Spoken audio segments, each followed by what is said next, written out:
Here we are, the playoffs, where everything is up for grabs. No pressure or anything. Just cementing your place in history, a championship for your city, being a hometown hero for the rest of your life. Now that I think about it, that actually is a lot of pressure. But you're pros, you'll be fine. It's a whole new game.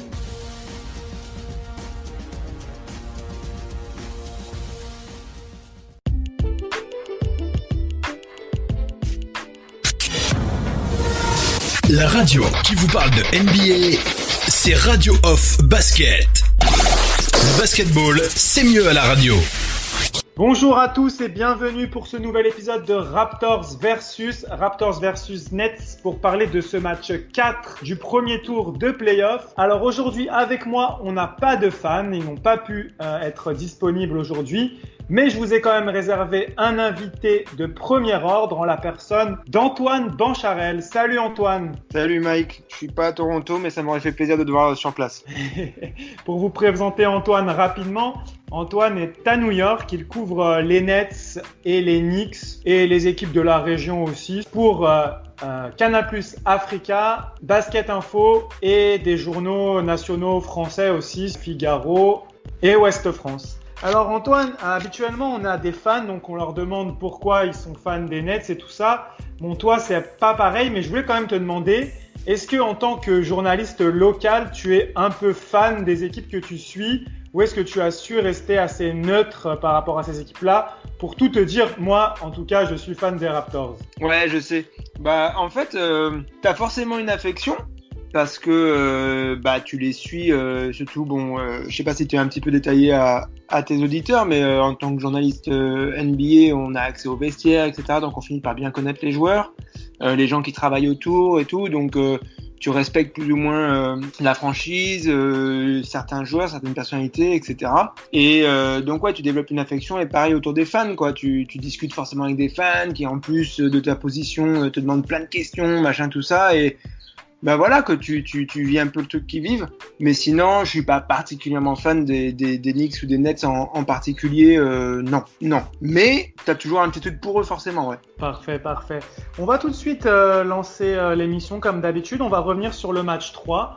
Dis-moi un peu comment tu as vécu ce match 3, comment tu l'analyses, dis-moi un peu tout ça. Pour rien te cacher, moi je suivais pas mal Timothée puisque ça marche très bien pour lui depuis Orlando et forcément même depuis le moment où il avait signé à Brooklyn, j'avais un peu suivi et puis voilà, j'ai un peu raconté cette histoire, mais c'était un peu la dernière chance pour lui. Donc de voir que ça marchait bien, j'étais content et comme c'était un match difficile pour lui, forcément. Et même si on savait qu'il n'y aurait pas trop d'opposition de la part des Nets, de voir que vraiment c'est compliqué pour eux de même juste batailler un peu. Voilà, c'est clairement le match qui m'a le moins enthousiasmé. Mais on le sait, quoi. Les Nets ne sont pas au complet. Même si on enlevait Kyrie et KD, là il n'y avait pas Joe Harris. C'est très compliqué pour eux. Après du côté des Raptors, Pascal avait l'air un petit peu mieux. Moi je m'en fais pas pour Pascal. Je pense qu'il a juste besoin que ça compte un peu plus, quoi. C'est juste ça. Mais ouais, sinon c'est les Raptors qu'on aime bien, quoi. Ça joue ensemble, ils sont focus, ils ont bien défendu. Ouais. Le problème des Nets aussi, c'est, excuse-moi, je pars un petit peu dans tous les sens, mais le problème des Nets aussi, c'est que ils ont vraiment personne sur les stretch 5, quoi. Personne en défense. Ils n'y arrivent pas. Donc forcément, ça leur fait du mal, quoi. Ouais, pour compléter un peu ce que tu disais, Jarrett Allen est vraiment seul dans cette raquette et en plus avec le départ de Joe Harris qui avait fait un gros boulot, notamment au rebond dans le match 2, c'était vraiment peine perdue pour les Nets. Les Raptors réalisent leur meilleur match de la série, mais au final, vu l'opposition, je ne sais pas si on peut en retirer vraiment grand-chose.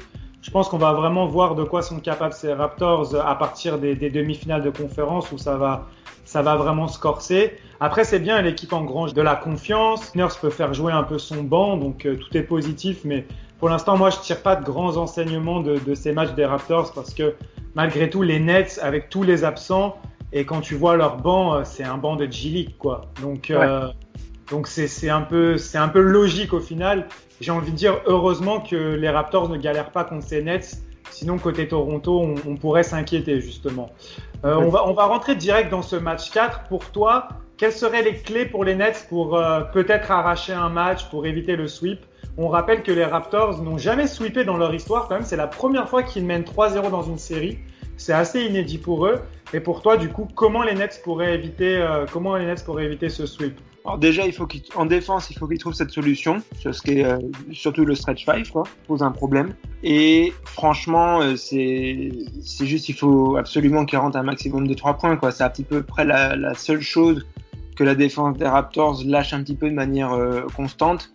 Même si, bon, la défense des Raptors, c'est plein d'options différentes, donc il n'y a pas une défense des Raptors, mais quand même, en gros, le plus régulièrement, c'est ce qu'ils lâchent. C'est un petit peu la seule clé qui peut permettre à une équipe de les accrocher. Donc pour les Nets, ça va être ça, quoi. Il va vraiment falloir qu'ils fassent un match à plus de 50% à 3 points en continuant d'en prendre presque 50 dans le match pour que ça puisse passer. Mais même avec ça, encore une fois, si en défense, ils sont pas capables de bloquer un stretch 5 ou que pour le coup, le stretch 5 des Raptors soit complètement inefficace, mais ouais, il va falloir que certains gars aux Raptors soient pas motivés, fassent un petit peu un mauvais match, quoi. Mais j'ai l'impression que c'est plus les Raptors qui vont se battre eux-mêmes que Brooklyn peut vraiment les battre, quoi. Après, ça reste tous des joueurs NBA, hein, même ceux qui sont en G-League. Il y a des gars qui sont des faux G-League aussi là-dedans, hein, Justin Anderson, Timothée, voilà, c'est quand même des gars qui ont des matchs NBA au compteur. Et puis encore une fois, finalement, on voit qu'il y a des mecs de G-League qui peuvent sortir et avoir des vraies carrières NBA, donc faut pas trop mettre le tampon de G-League sur des joueurs et penser que ils sont forcément à un niveau en dessous. C'est pas toujours ça, quoi. C'est juste leur carrière et va un peu dans ce sens-là des fois. Mais bref, ouais, j'ai plus l'impression que ça sera les Raptors qui pourraient se battre que les Nets, à moins vraiment de 3-4 gars en feu, et là ils commencent à créer des problèmes. Je te rejoins complètement. De toute façon, on sait qu'en NBA, toutes les équipes ont des joueurs avec des gros potentiels et qui peuvent faire un gros match à tout moment. Et je te rejoins complètement sur le fait que je pense que la clé pour les Raptors, en fait, ça va être tout simplement de jouer leur jeu, de pas penser que le match il est gagné d'avance. Et je pense que la clé pour eux, c'est de faire un gros début de match. S'ils parviennent à mettre la tête sous l'eau des Nets, à mon avis, d'entrée, comme ils l'ont fait dans le match 1 et comme ils l'ont fait dans le match 3, à mon avis, ça risque d'être très compliqué pour eux. Mais s'ils les laissent développer leur jeu au début, s'il y a un peu d'adresse comme dans le match 2 et qu'ils n'arrivent pas à trouver le rythme, voilà. Mais comme tu le dis, c'est vraiment la clé, elle est pour les Raptors. Si les Raptors jouent leur jeu et sont sérieux, a priori, je vois pas comment on peut éviter ce sweep, à moins que plusieurs joueurs chez les Nets soient vraiment en feu pendant tout le match et qu'ils arrivent à se relayer.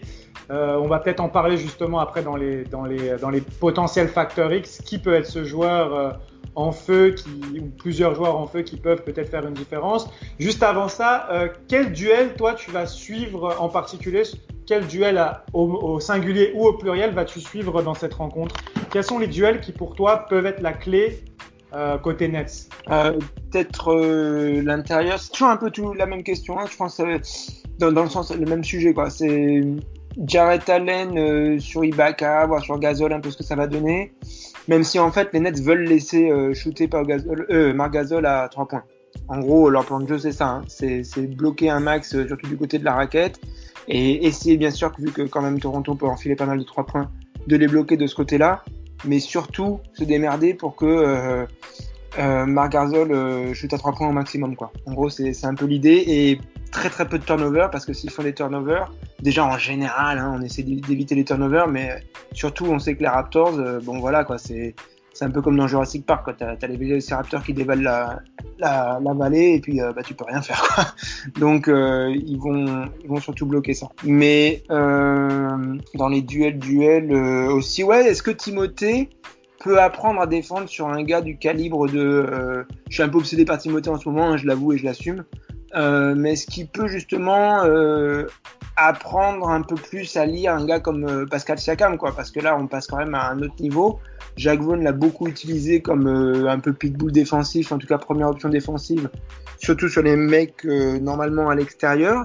Mais là on a un Pascal Siakam qui est capable de jouer à l'intérieur comme à l'extérieur. Est-ce que justement il arrive un peu à montrer qu'il peut faire ça aussi, quoi. Il peut bien défendre du post-up, du gars qui va driver mais en utilisant son big body. J'ai un peu envie de voir ça, quoi, mais peut-être plus par intérêt personnel que comme vraie clé du match. Très bien. J'ai pas grand-chose à ajouter. Moi, je pense que c'est un peu toujours les mêmes duels. De toute façon, les Nets, il leur reste deux gros joueurs qui sont Jarrett Allen et Caris LeVert. Tout dépendra de la défense des Raptors sur ces deux joueurs. Ils ont très bien défendu jusqu'à présent sur LeVert qui avait réussi à faire briller ses coéquipiers dans les deux premiers matchs. Il a été plus en difficulté ou ses coéquipiers ont moins mis dedans aussi. J'ai pas fait vraiment attention si c'était LeVert qui était moins précis dans ses passes, qui trouvait moins de décalage ou si ses coéquipiers ont moins mis dedans sur ses passes. Je sais pas si tu as eu une attention particulière là-dessus. Ils ont moins mis dedans et puis c'est aussi que quand t'enlèves Joe Harris du collectif net, surtout avec le peu d'effectifs qu'ils ont en ce moment, ça limite tellement les options que du coup c'est beaucoup plus facile de défendre sur les Nets, quoi. Là ils ont presque plus rien à offrir, quoi. Tu vois, il n'y a pas d'option 2, quoi. Si l'option 1 marche pas, bah c'est foutu, quoi. En gros, ça revient à peu près à ça, hein. Donc non, c'est compliqué, mais puisqu'on parle de duel, tu vois, est-ce qu'un Chris Chiozza peut se dire vas-y, Fred VanVleet il sort aussi de G-League et voilà ce qu'il a fait, quoi. Donc j'essaie de me mettre à son niveau au moins sur un match, voire essayer de le taper, tu vois. C'est de la compétition saine, ça. Kyle Lowry qui est une référence au poste de meneur, pareil. Donc peut-être qu'un Chris Chiozza, voir un petit peu ce qu'il va donner comme. Puis presque tous les joueurs des Nets, en fait, c'est leur baroud d'honneur, quoi. Ils vont se prendre un sweep là s'ils font pas quelque chose. Donc c'est bien que tu mentionnes Caris, hein. Je pense que pour ceux qui le suivent pas très souvent, c'est le genre de joueur qui peut vraiment tout exploser sur un match, quoi. Donc c'est plus compliqué encore une fois quand il a pas un peu d'autres options pour autour un petit peu loosen up la défense adverse. Mais c'est un gars où aussi tu peux lui mettre le meilleur défenseur du monde sur le dos pendant tout un match et il arrive quand même à claquer 40-45 points, quoi. Tu vois, parce que au bout d'un moment, l'attaque arrive toujours à battre la défense si elle est excellente, quoi. Donc faut voir. Si j'aime pas trop les prédictions, j'avoue. J'ai bien me poser plein de questions, mais je suis pas très fort sur les prédictions. Bah, je vais encore te poser des prédictions. La dernière question pour finir ce podcast. Est-ce que tu vois des facteurs X? Est-ce qu'il y a des joueurs auxquels on n'a pas pensé qui pourraient... On a vu Garrett Temple avait fait un bon match 2 et un match 1 et 3 plutôt catastrophique dans l'adresse de loin. Est-ce qu'il fait partie de ces facteurs X? Est-ce que tu en vois d'autres sortis du banc que pas grand monde connaît peut-être? Parce qu'il y a beaucoup de monde qui est sur le banc que forcément on connaît pas trop quand on suit pas les Nets de près. Dis-moi un peu ton avis là-dessus. C'est marrant, je pensais l'avoir vu. Ouais, donc tu me disais un facteur X. Ouais, donc c'est pas mal ta suggestion en fait. Ouais, Garrett Temple, pareil, hein, un joueur qui quand il est en forme peut vraiment en enfiler quelques-uns, notamment à 3 points. Donc je pense qu'il va surtout en falloir qu'il y en ait plusieurs. Faut falloir qu'il y ait plusieurs facteurs X, plusieurs joueurs qu'on n'attend pas tant que ça, qui vraiment s'y mettent bien. Côté Raptors, je sais pas si c'est un facteur X, mais il y a clairement un petit peu une question à régler du côté de qui est le troisième gars en sortie de banc, quoi.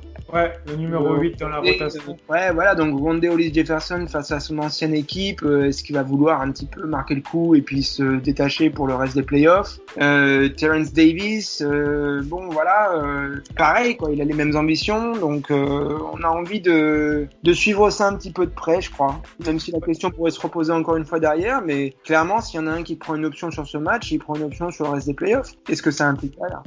Ouais, Nick Nurse s'est exprimé là-dessus après le match d'hier parce que Rondé était blessé. On va suivre ça d'ailleurs, savoir s'il est de retour après sa blessure au genou. Il a longuement hésité avant de mettre Boucher, par exemple, et du coup il a pris une autre option avec Terrence Davis et de faire jouer du coup plus OG Anunoby en poste 4. Mais il a dit que tous les joueurs méritent leur chance, donc je pense que sur ce match 4, on pourrait voir peut-être une rotation un peu élargie si le match tourne en la faveur des Raptors rapidement. Je pense qu'il pourrait faire appel un peu à tous ces joueurs pour les voir une dernière fois avant les Celtics, parce qu'après, comme tu dis, il va falloir qu'il fixe sa rotation parce que contre les Celtics, ce sera plus le moment de faire des essais. Et j'ai oublié quelque chose, je voulais le dire en introduction.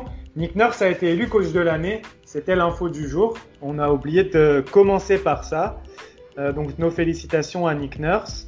Je pense qu'on a fait le tour sur ce match. Est-ce que tu as quelque chose à ajouter ?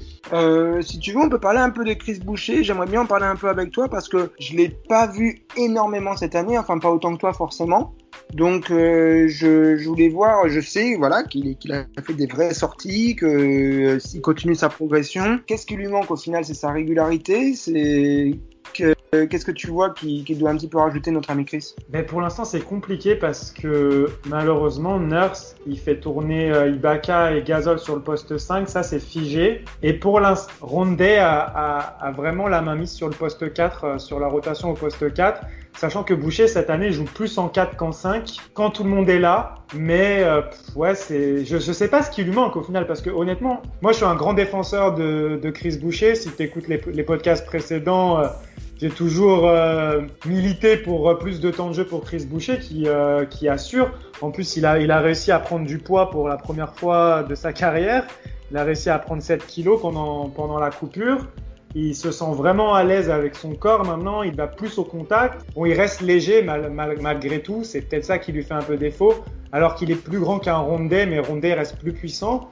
Pendant la saison, il avait beaucoup fait l'association Rondé Hollis Jefferson Boucher, qui avait pas mal marché. Et maintenant que tout le monde est là, c'est plus compliqué pour lui. Il mérite, mais en fait, le truc, c'est que Nick Nurse, il a l'embarras du choix. Ouais. Et pour l'instant, son choix ne se porte pas sur Chris Boucher. Mais franchement, on n'a pas grand-chose à reprocher à Boucher. On peut pas se dire non, il est pas bon. Chaque fois qu'il rentre, il met l'énergie. En défense, il est impressionnant sur ses sorties à 3 points. Depuis le début de la bulle, il a mis dedans à 3 points en plus. Il a été assez efficace. Toujours, il continue sur les pick and roll à jouer comme il doit le faire, quoi, en roulant vers le panier, des fois en pop pour shooter à 3 points. Non, franchement, on n'a pas grand-chose à lui reprocher. C'est juste que l'effectif est dense et que pour l'instant, Nick Nurse ne trouve pas de temps de jeu. On va voir la saison prochaine. Rondé Hollis Jefferson est en fin de contrat comme lui, mais il a un tout petit contrat. Moi, je pense certainement qu'il va toucher beaucoup plus ailleurs. Et on peut imaginer que les Raptors vont repartir avec Chris Boucher. C'est vraiment quelque chose qu'il va falloir suivre. De toute façon, les Raptors, tout leur secteur intérieur est en fin de contrat, donc ça va être à suivre, j'allais dire pendant l'été, mais non, maintenant c'est décalé. On va dire pendant l'intersaison de octobre à décembre. Ça va être vraiment quelque chose à suivre. Enfin voilà, j'ai pas plus sur Chris Boucher. Chris Boucher, il satisfait tout le monde, mais il est barré par un effectif dense et voilà. Il n'y a pas plus à dire sur Chris. Bon, lui, c'est le meilleur pour la suite du coup. Je reviens juste sur ce que tu disais par rapport à Nick Nurse qui a gagné le trophée de coach de l'année. Il l'a gagné haut la main puisqu'il prend 90 votes de première place sur 100. Il y en a 5 pour Mike Budenholzer qui donc le suit, mais d'assez loin puisque Nick Nurse reçoit 470 points au total et Bud en reçoit 147. Et Billy Donovan a reçu 4 premières places, 134 points au total, donc quasi autant que Budenholzer des Bucks. On voit donc que Nick Nurse gagne très très très très haut la main cette année, ce qui d'ailleurs n'est pas en accord avec le vote de l'association des coachs eux-mêmes. Mais bon, le vote de l'association des coachs, ils aiment bien faire des trucs un petit peu rigolos. D'ailleurs, l'ancien pensionnaire des Raptors, ou plutôt l'ancien coach des Raptors, Dwayne Casey, il avait reçu l'année après s'être fait limoger. Voilà, l'année où il s'est fait limoger en fait. C'est vrai, c'est vrai. Eh bien, je pense qu'on a bien fait le tour pour cette rencontre. Merci à toi Antoine d'avoir répondu présent. Je donne rendez-vous pour la rencontre ce dimanche. Alors c'est à 18h30 au Canada, en Amérique du Nord, et du coup à minuit et demi en Europe. Merci encore à toi. Et comme on dit quand on se quitte tout le temps dans cette émission, let's go Raptors! Merci, à la prochaine. Lowry for three. Bang! Oh, it did not. It's over. It's over, ladies and gentlemen.